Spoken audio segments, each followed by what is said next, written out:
Shalom. దేవుని పరిశుద్ధ నామానికి మహిమ ఘనత ప్రభావములు కలుగునుగాక. మన ప్రభువును రక్షకుడైన యేసుక్రీస్తు యెహోవా మెస్సీయ నామములో యెహోవా మెస్సీయ ఆత్మీయ కుటుంబ సభ్యులందరికీ నా హృదయపూర్వక వందనాలు తెలియజేస్తున్నాను. ప్రభునందు పిల్లారా, దేవాతి దేవుడు గడిచిన దినమంతా ఆయన సజీవమైన రెక్కల చాటున కాచి కాపాడి క్షేమంనిచ్చి మరొక నూతన దినములోనికి మనల్ని ప్రవేశపెట్టినందుకై దేవత దేవునికి కృతజ్ఞతాస్తుతులు చెల్లిస్తున్నాను. మీ అందరికీ ఉదయకాలపు శుభాలు. ఈరోజు దేవాతి దేవుడు మనకిచ్చిన వాక్య భాగము యెషయా గ్రంథము 65వ అధ్యాయము 24వ వచనంలో ఈ విధంగా వ్రాయబడి ఉంది. వారికి ఇలాగును జరుగును, వారు వేడుకొనక మునుపు నేను ఉత్తరమిచ్చేదను, వారు మనవి చేయుచుండగా నేను ఆలకించేదను.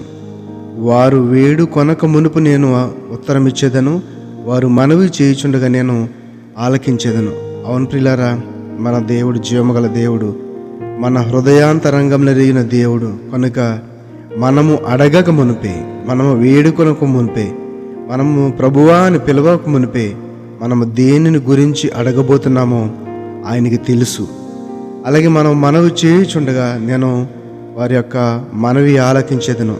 అంటే మన తండ్రిని దేవుడు ఎప్పుడు కూడా ఆయన యొక్క చేయి మన వైపు చూపి, నా కుమారుడా, నా కుమార్తె, నా యొద్దకు రా, నీకు విశ్రాంతిని కలుగజేస్తానని ఆయన పిలుస్తూనే ఉన్నాడు. ఎందుకంటే ఆయన మనల్ని ఎంతో ప్రేమించాడు కనుక. మరి ఆయన మన మీద చూపుతున్న ఆయన ప్రేమకు ప్రతిఫలంగా మరి మన హృదయములను ఆయనకి ఇస్తున్నామా, ఆయన చెంతకు చేరుతున్నామా?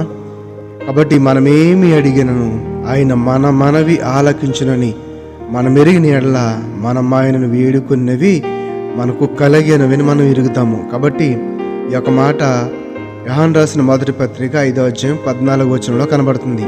మనం ఏమి అడిగినను ఆయన మన మనవి ఆలకించునని మనం ఎరిగిన ఎడల మనం ఆయనను వేడుకొనినవి మనకు కలిగినవని ఎరుగుదాము. కాబట్టి ఇక్కడ విశ్వాసం అనేదానికి చాలా పెద్ద పీట కనబడుతుంది. విశ్వాసము కలిగి, నా దేవుడు జీవముగల దేవుడు, ఈ సృష్టిని చేసినవాడు, నన్ను చేసినవాడు, ఆయనకి అసాధ్యమైనది ఏది కూడా లేదు. కాబట్టి ఈ యొక్క నా మనవులను అంగీకరించి తప్పకుండా నాకు ఆ యొక్క జవాబు, యొక్క సమాధానం దయచేస్తాడని నిరీక్షణ కలిగి ఎదురు చూస్తే గనక దేవాతి దేవుని మనం అనేకమైన అద్భుతములు, మేలులను చూడగలుగుతాము. కాబట్టి ప్రార్థన చేయనప్పుడు మనం అందరం కూడా ఆ యొక్క అడిగిన వాటిని ఎల్లను కూడా పొంది ఉన్నామని నమ్మితే గనక ఖచ్చితంగా ఆ దేవత దేవుడు అవి మనకి దయచేస్తాడు. అంటే ఈ విశ్వాసముతో కూడిన ప్రార్థన మనం చేస్తున్నామా, దాన్ని మనం కలిగి ఉన్నామా, దేనిని గూర్చి అడుగుచున్నామో అది మనం పొందుకున్నాము, పని అయిపోయిందని నమ్మవలసిందే. నిజంగా అంత అద్భుత శక్తివంతుడు మన దేవుడు. కాబట్టి యెషయా గ్రంథము 58వ అధ్యాయం 9వ వచనం అంటాడు కదా, అప్పుడు నీవు పిలువగా యెహోవా ఉత్తరం ఇచ్చెను, నీవు మొర్ర పెట్టగా ఆయన నేనున్నానెను. ఇతరులను బాధించుటయు, వ్రేలు పెట్టి చూపి తిరస్కరించుటయు, చెడ్డదానిని బట్టి మాట్లాడుటయు నీవు మానితే గనక ఖచ్చితంగా దేవతి దేవుడు నువ్వు పిలిచినప్పుడు ఖచ్చితంగా పలుకుతాడు. ఎందుకు వదలాంటివన్నీ కూడా ఆయన మనల్ని ఆయన స్వరూపమందు ఆయన పోలిక చెప్పిన చేశాడు.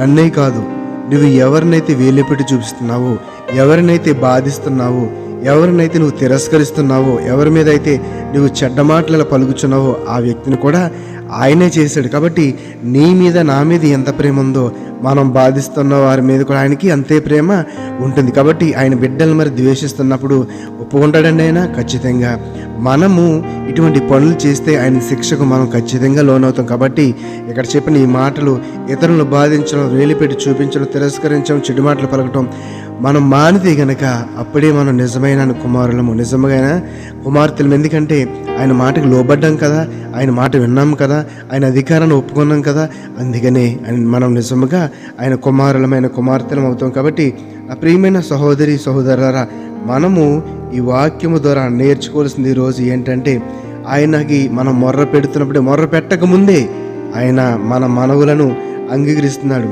అతడు నాకు మొర్ర పెట్టగా నేను అతనికి ఉత్తరం ఇచ్చేదను, శ్రమలో నేను అతనికి తోడైండేదను, అతన్ని విడిపించి అతని గొప్ప చేసేదను. మనం శ్రమలో, శోధనలో, వేదనలో మనం చేయవలసిన పని ఏంటంటే ఆయన వైపు చూడటమే, ఆయనను పిలవటమే.